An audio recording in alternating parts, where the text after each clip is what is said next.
Welcome to the Ryder Realty Podcast. Many times, buyers and sellers coming into the market don't know what to expect, have lots of questions, and don't know where to turn. That's where we come in. We want to be a resource to teach you the ins and outs of real estate to help you be more informed, more comfortable, and feel confident that you've picked the right realtor. So sit back and enjoy today's content. Hey, all you buyers and sellers out there. This week's episode is for both buyers and sellers. Sometimes I feel like they're more general, where it's like today for buyers and sellers. Sometimes it feels like the messages of the podcast are more specifically for a buyer or a seller, or maybe, you're a downsizing buyer or a specific kind of buyer. But this time we're talking about a concept that's good for buyers and sellers to know, but we're kind of hitting it more from the buyer lens, but it will make sense for sellers as well. And sellers, especially if you're going to be buying a house after you sell your house, this can really make sense and be something useful. So what are we going to talk about today?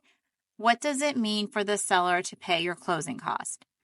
Now, because I'm not a lender, I am very careful what I talk about and don't talk about. And sometimes, actually a lot, you probably are wishing I would give more information, but that's what you want to see a lender for. However, as a real estate agent, I do put into the purchase agreement if you want seller concessions, which is what that's called, and how much. So I have a lot of experience with this, and I'm going to give you some of that experience as I explain this. So here we go. So this would have been about 15 years ago. I was showing a house in a town nearby, and it was my listing, and the buyers loved it. So I had not met these buyers before. They called on the sign, came to the house. They were super nice. And I said, are you having the seller pay your closing costs? Because by that time, I had been doing this for 5 or 6 years. So I knew kind of how to ask the questions to make sure I had it correct in the purchase agreement. So I said, are you having the seller pay your closing costs? And the buyer said, I'm paying them. Well, I kind of could tell by his answer that he wasn't sure what I was talking about. And I kind of knew a little bit of their financial situation. So when he said, I'm paying them, I said, how? And he said, by putting them in my loan. And I said, so the seller is paying them. And he said, no, I'm paying them in my loan. And he was getting upset, I could tell. And before it got to some crazy, upset moment that it didn't need to be, I said, let me see your pre-approval letter. And he gave me the pre-approval letter, and sure enough, it said that the closing costs were to be a seller concession. The problem is that there was a disconnect between how the lender explained that to him and how he understood it. And so that made a disconnect between he and I as we were discussing what exactly that meant. So now I am going to kind of explain that to you guys. So having the seller pay your closing costs, from what I've seen, are typically done for 2 reasons. Number one is the buyer does not have enough money for their down payment and their closing cost. So by having the seller pay their closing costs, they have their down payment money and they can move forward. Number two, it's often because a buyer wants to keep some money in reserves. Maybe they need to have some furniture or washer and dryer. Maybe they know that the furnace might be out in a few years. Maybe they just want to have some savings accounts money to keep as a nest egg. No matter what, for whatever reason, they want to have money in reserve. So a few other things to just explain about this. What would be the positive in terms of financially, and what would be the negative in terms of financially for putting your closing costs in your loan? Well, we already talked about the positive of that is that it gives you a way to buy a loan if you only have the down payment money. Also, it allows you to keep some money in reserves. The negative is that when you wrap it in your loan, that means you're paying that money back to the bank over 15, 20, 30 years, whatever your loan term is. So you're actually paying interest on that money. So let's just say it was $5,000 of closing costs. If you pay it up front, yeah, you're out that $5,000 up front, but you aren't financing that over 30 years at whatever interest rates happen to be when you purchase your home. So that would be the negative. And that's why some people who have the choice to go either way people choose to go ahead and take the money out of their reserves and pay it because they don't want to feel like they're financing those costs. Again, there's not a right or a wrong way. It's just up to you. And I've seen people do both. So it really, and heck, I've done both. So it really doesn't matter, but that's kind of how that works. But what you do have to remember is that seller concessions are not a traditional seller cost. So when a seller would get a net sheet, they're going to see, okay, I'm getting X amount for my house, and then I have, transfer tax and tax proration or title fees, commissions, whatever all those costs are. Those are all costs a seller is going to have if they list their house and they're selling wherever their home is. That's just normal stuff. But paying seller concessions and then your closing costs as a buyer is not a normal cost. So what that means is that they may want to be compensated for that so that they're not losing money because you're either choosing not to pay your cost or you can't pay them. So you have to keep that in mind, that a full price offer, if they're paying your closing costs, is not a full price offer. So for example, you have buyer A and buyer B. Buyer A offers $100,000 for the house, but they want, and I'm just making up numbers here, $5,000 of seller concessions. Buyer B is offering $100,000 for the house, but they're paying their own concessions, their own closing costs. So can you see how that works? Buyer A is bringing an offer of $100,000 minus the $5,000 that the buyer is actually going to be able to use for their closing costs, which means their offer is $95,000. Buyer B has an offer of $100,000 and they're paying their own costs, so their offer is actually $100,000. It's so confusing. I think part of the reason it's confusing is because of the terms they use, but the other part is because how it has to be done. So a buyer can't just choose to, like my buyer thought, he could just choose to add X amount onto his loan amount. That's not how it works. Although honestly, it'd be way less confusing if that's how it could for buyers and sellers. What happens is you have to word it in a way and put it in the contract that the seller is willing to pay X amount. And I think that's part of the confusion of why buyers might not realize that that's costing them money. And in the example that I just explained with each offering $100,000.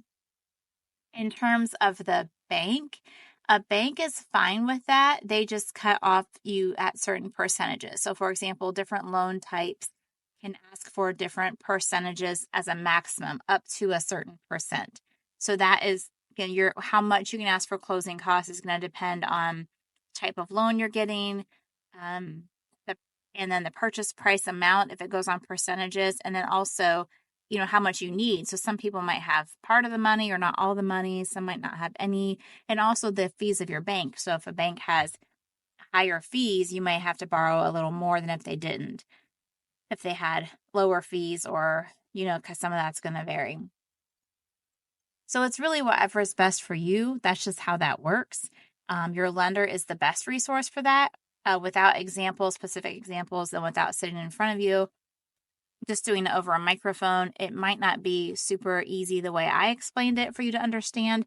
So definitely having a lender explain that to you, especially when they're seeing your financials right in front of them, is the best way to do that. I would say that 9 times out of 10, a seller is going to be fine paying your concessions, just like I had mentioned earlier. It's just they going to want a certain bottom line for that to happen. Although I do know the last couple of years, as the market was super hot, people were trying to not have the seller pay their concessions if possible because of multiple offers. That's what we saw around here with the area that we were working. I don't know if that's the case everywhere. Areas can be so different throughout the country, but that's what we saw. But I did have an example that I wanted to leave you with of a seller who said, I'm not paying them. And I just wanted to give you that example so you can see how that turned out.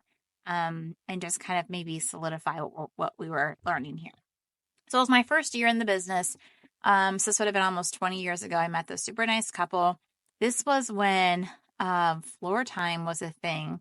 And they called about a house. And I showed them the house. They ended up becoming dear friends. I listed their house. I was super excited to help them find they had been in their starter home. We were selling that to find their next home. But money was still a little tight, so there was not a bunch extra. They dumped a bunch of money into their starter house, over the years they were there because it was more of a fixer-upper. So they had down payment money. They had great credit. They had stable jobs, but they did not, like literally did not have the money for their closing costs. So they found this house that they liked, and it was very well taken care of. I think it was a one owner, maybe two, but I'm pretty sure it was a one owner. House was vacant. They were all excited to move into it. They had very specific things that they needed. And then you just stay in a certain school district because their kids were in school. They did not want to move them. They also needed to specific price range, and they just wanted an upgrade house from what they had. But like I said, funds were tight, so they had options, but not as many as they would have liked. So I saw this house, loved it. Like it checked every single box. Plus, was very move-in ready, very clean. And so they wrote the offer, and they wrote that they needed closing costs. And the seller told his agent, I am not going to pay these costs. And the agent, who was awesome, is like, well, this is very normal right now that sellers are, paying buyers' closing costs. And his reason for not doing it was literally nothing more than stubbornness, because this is what he told his agent, who then relayed this to me. He said, when I bought this house, I paid for all of my own closing costs. I am not paying for theirs. If they want my house, they're going to pay all of their own costs. And even his own agent was kind of like shocked by this. Like they're giving you a good offer. You're netting X amount. Like this is a good thing. Your house is vacant. Let them buy it. And he refused. And they, like I said, like literally did not have money for closing costs. And so the deal didn't come together. But the crazy thing is that he didn't get any deal for quite a while. That house sat there like literally a couple of months, because this is when you had listing agreements that were 6 months long and they were often renewed. And during that time, the house was vacant. So he's paying to heat an empty house, the taxes for it, the insurance for it. I don't know if he had a payment. I don't remember. I'm thinking he did not. But either way, he has all these extra expenses because he didn't want to pay a couple $1,000s in closing costs. But the worst part is that when it finally did sell, because believe me, I was really curious at this point and I was keeping an eye on it. But when it finally did sell, it sold for less money than they had offered him. So not only by being stubborn did he lose money by paying more in taxes, insurance, utilities, because he still owned the home at a time when if he would have sold it to them, they would have obviously owned it. He also took less money overall. Now, I don't know when it finally did sell if he ended up not being so stubborn since this was months down the road and paid the other closing costs, or if he was still stubborn and just, still made less money. But either way, that was just crazy to me that he was so stubborn about something that he lost extra money. And I know sellers don't love this. I've heard it before. Hey, I don't want to pay their closing costs, which is why I'm in my listing appointments. I make sure I explain this to sellers and what it looks like and why they have it. And they may not have to pay it, and I will tell them that story. I've told that story so many times. I will tell them, but if that's the only way they can buy, so this is my message to you sellers, if that's the only way the buyer can buy and they're a good buyer who wants your house, let me tell you about a guy who didn't sell when he should have sold. Because you know what? Within a couple of weeks, those buyers found something else because that guy would not change his mind. They closed on it very quickly in the normal time frame, had a great lender. They were great buyers, and then ended up finding the house they've been in ever since then. So that is my little warning story, mostly to sellers, but also kind of an interesting story to hopefully let buyers see kind of how that works. So I hope that you have a great day, a great evening, that this kind of makes sense to you, how this works. And until next time. That's it for today. Thanks for listening. If there's anything we can help you with, please reach out. All of our contact information is on the show notes. Have a blessed day.